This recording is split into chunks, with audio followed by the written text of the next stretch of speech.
இருந்து கொள்வதற்காக மூத்த பத்திரிகையாளர் திரு தராசு ஷாம் நம்மோடு இணைகிறார். சார் வணக்கம். வணக்கம்.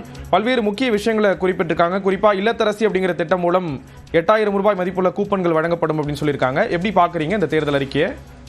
இல்லத்தரசி திட்டம் கொஞ்சம் கவனம் கவரக்கூடியதுதான், மக்களுக்கு பிடிக்கும். வருமான வரி செலுத்தாத குடும்பத்தில் உள்ள இல்லத்தரசிகள், அநேகமாக எல்லா இல்லத்தரசிகளும் தான். 12 லட்சம் ரூபாய் இன்னைக்கு வருமான வரி த்ரெஷ்ஹோல்டு. 12 லட்சம் ரூபாய் இல்லத்தரசிகளுக்கு வருமானங்கிறது ரொம்ப ரொம்ப குறைவானவர்கள் தான் இருப்பாங்க. எனவே அனைவருக்குமானது தான் நம்ம எடுத்துக்கிடணும். Washing machine, TV, grinder, fridge, mixie, micro oven உள்ளிட்ட வீட்டு உபயோகப் பொருட்களை புதுதாக வாங்கவும் அல்லது பழையதுக்கு மாற்றாக வேறு பொருட்களை வாங்கவும் பிராடா கவர் ஆகுது. அநேகமாக அதிமுகவின் அந்த ஃப்ரிட்ஜ் திட்டத்துக்கு இது காம்படிட்டிவாக அறிவித்திருக்கிறார்கள் என்று நான் நினைக்கிறேன். மற்றபடி எனக்கு மிகவும் பிடித்திருந்தது மீட்டர் பொருத்தப்படாத பம்ப் செட்டுகள், நவீன பம்ப் செட்டுகள். விளக்கங்கள் இல்லை, ஆனால் நெட்டில் செக் பண்ண வகையில மீட்டர் பொருத்தப்படாத, ஸ்மார்ட் மீட்டர் பொருத்தப்படாத பம்ப் செட் என்பது இந்த 2 HP 2.5 HP இந்த ரேஞ்ச் தான் வரும். பெரும்பாலும் சிறு குறு விவசாயிகளுக்கு பெரிய அளவுக்கு இது பலன் தரும். அது கிராமங்களில வரவேற்பு பெறும். அதற்கு பிறகு உரிமை தொகை உயர்வது ஏற்கனவே அவர் கூறியதுதான்.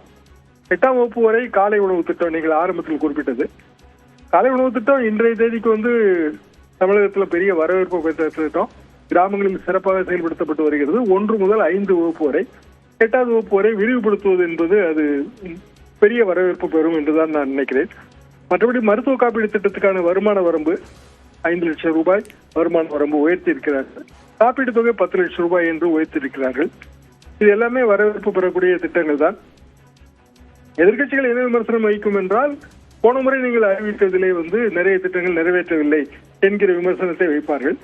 முதியோர் உதவித்தொகை 1200 ரூபாய் 2000 ரூபாய் உயர்த்தப்படுவது, மாற்றுத்திறனாளி உதவித்தொகை 2000 ரூபாய் 2500 ரூபாயை உயர்த்தப்படுவது, மீன்பிடி தடைக்கால நிவாரணம் ஏற்கனவே அவர் கூறிவிட்டார். இந்த மூன்றுமே பெரிய விஷயம் தான். சென்னையில் செம்மொழி மாநாடு, அது தமிழ் ஆர்வலர்களை பெரிதும் கவரும். அண்ணா காலத்துல நடந்ததுதான்.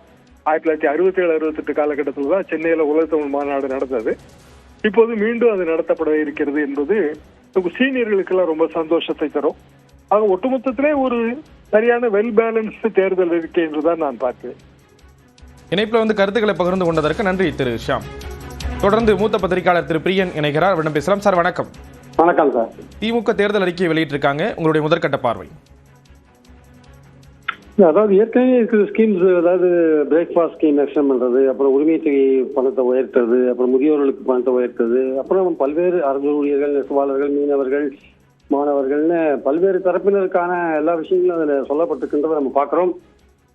ரொம்ப கடைசி 9வது ஒரு வாக்குறுதி கொடுத்தாரு. அதாவது 8000 ரூபாய் கூப்பன் கொடுப்போம், உங்கள் உள்ளூரில் இருக்கிற கடைகள்லேயே நீங்கள் வாஷிங் மிஷின், மிக்சி, கிரைண்டர், உங்களுக்கு தேவையான பொருட்களை உங்கள்கிட்ட இருக்கிற பழைய பொருட்களை கொடுத்துட்டு வாங்கிக்கலாம்னு சொல்கிற ஒரு விஷயம்தான் டக்குன்னு மனசில் பதிகிற மாதிரி மக்களுக்கு இருக்கும்னு நினைக்கிறேன் நான். மற்றபடி ஏற்கனவே இருக்கிற ஸ்கீம்ஸை கண்டினியூ பண்ணுற மாதிரியான ஒரு விஷயம் தான் இதில் பார்க்குறேன். ஸோ அல்டிமேட்டாக பார்க்கும்போது அந்த 8000 ரூபாய் கூப்பன்ற ஒரு முக்கிய விஷயம் ஹைலைட்டாக பார்க்குறோம். அது எந்த அளவுக்கு மக்கள் மத்தியில் ஈடுபடும். இது அதிமுக அறிக்கையை கம்பேர் பண்ணும்போது அவங்க வெறும் ஃப்ரிட்ஜு மட்டும் தான் சொல்லியிருக்காங்க. அது மட்டும் இல்லை, 10,000 ரூபாய் கேஷாக கொடுக்குறேன்னு சொல்லியிருக்காங்க. மற்றபடி அவங்களும் உரிமை தொகை உயர்த்தது போன்ற விஷயங்கள், முதியோர் பென்ஷன் போன்றது உயர்த்தது போன்ற விஷயங்கள் சொன்னால் கூட திமுக வாக்குறுதியில் கொடுக்குற விஷயங்கள் நாட் ஒன்லி ஃப்ரிட்ஜு, நீங்கள் எந்த பொருள் வேணால் வாங்கிக்கலாம், ஒரு அமௌண்ட்டை ஃபிக்ஸ் பண்ணிட்டாங்க. 8000 ரூபான்னு ஒரு அமௌண்ட்டை ஃபிக்ஸ் பண்ணிட்டு தான் நம்ம பார்க்குறோம் நம்ம. ஸோ இதுதான் இந்த பல்வேறு திட்டங்கள்லாம் சொல்லியிருந்தா கூட இந்த விஷயங்கள் தான் மக்கள் மத்தியில் ஈடுபடுறதுக்கான வாய்ப்புகள் இருக்குன்னு நினைக்கிறேன். இணைப்பில் கருத்துக்களை பகிர்ந்து கொண்டதற்கு நன்றி திரு பிரியன். திமுகவினுடைய தேர்தல் அறிக்கை வெளியிடப்பட்டிருக்கிறது. 10 லட்சம் புதிய வீடுகள் கட்டி கொடுக்கப்படும் என முதலமைச்சர் வாக்குறுதி அளித்திருக்கிறார். அதேபோன்று காலை உணவு திட்டம் 8ஆம் வகுப்பு வரை விரிவாக்கம் செய்யப்படும் என்று கூறப்பட்டிருக்கிறது. விவசாயிகளுக்கான பல்வேறு திட்டங்கள் கூறப்பட்டிருக்கின்றன. குறிப்பாக இல்லத்தரசி என்ற பெயரில் 8000 ரூபாய் மதிப்புள்ள கூப்பன் வழங்கப்படும் என்று கூறப்பட்டிருக்கிறது.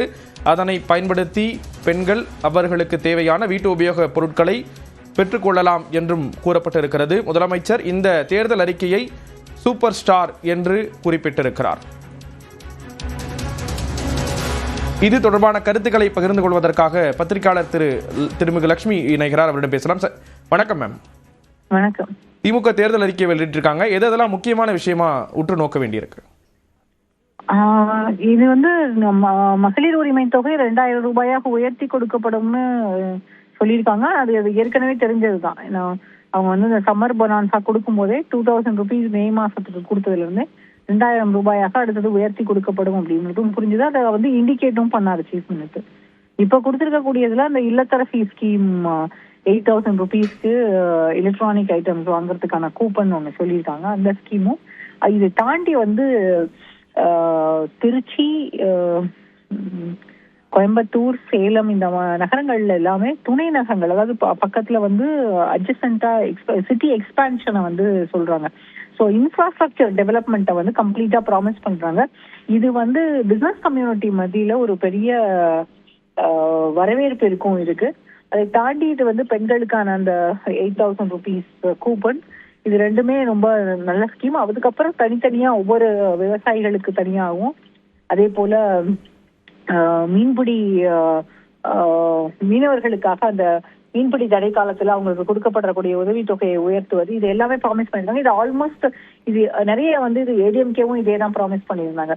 ஸோ இது எல்லாமே இப்ப வந்து அத்தியாவசியமா இருக்கு அப்படிங்கறத தான் நம்ம புரிஞ்சுக்கணும். அதனாலதான் இதை ப்ராமிஸ் பண்ணிருக்காங்கன்னு நினைக்கிறேன். டிஎம்கே யூஸ்வலா அவங்க மேனிஃபெஸ்டோவை ஒரு பெரிய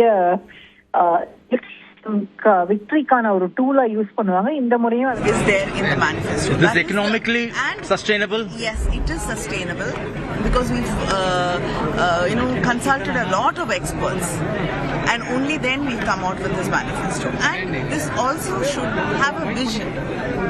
It is just not some election promises.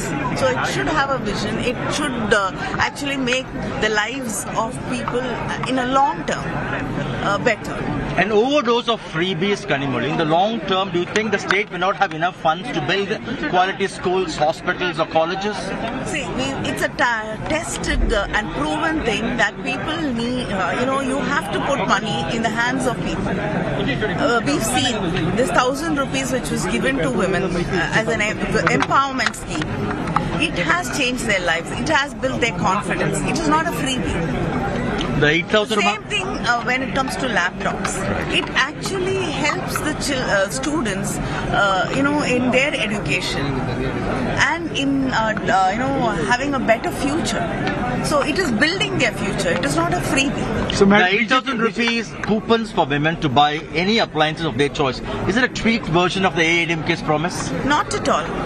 We are giving a choice to, it's not for women, it is for everybody in a family. If somebody is buying a fridge, I think everybody can use it. So what they need, they have a choice in their hands. And also, if whatever they need actually goes to make their lives easier. So is it for all women or how does it work? The Chief Minister has made it very clear that women who do not pay, families which are not paying an income tax. Thank you very much, Kanimozhi. No, of course, rural areas are not cut off from any opportunities to go buy. Even in rural areas, you buy appliances for your homes. So, which the nearest leaders will be given an opportunity to give these appliances to people who come with the coupons. Is it because of Vijay's impact, Kanimozhi? Is it because of Vijay's impact? This overdose of schemes by both sides. See, the Chief Minister has made it very clear in his interview that we had promised many things in our election in 21 and we've delivered much more than what was promised. The breakfast scheme was not promised, but he implemented it, started it, and today we are enhancing it. I don't think it has anything to do with any new entrant. All right. Thank you very much for your time.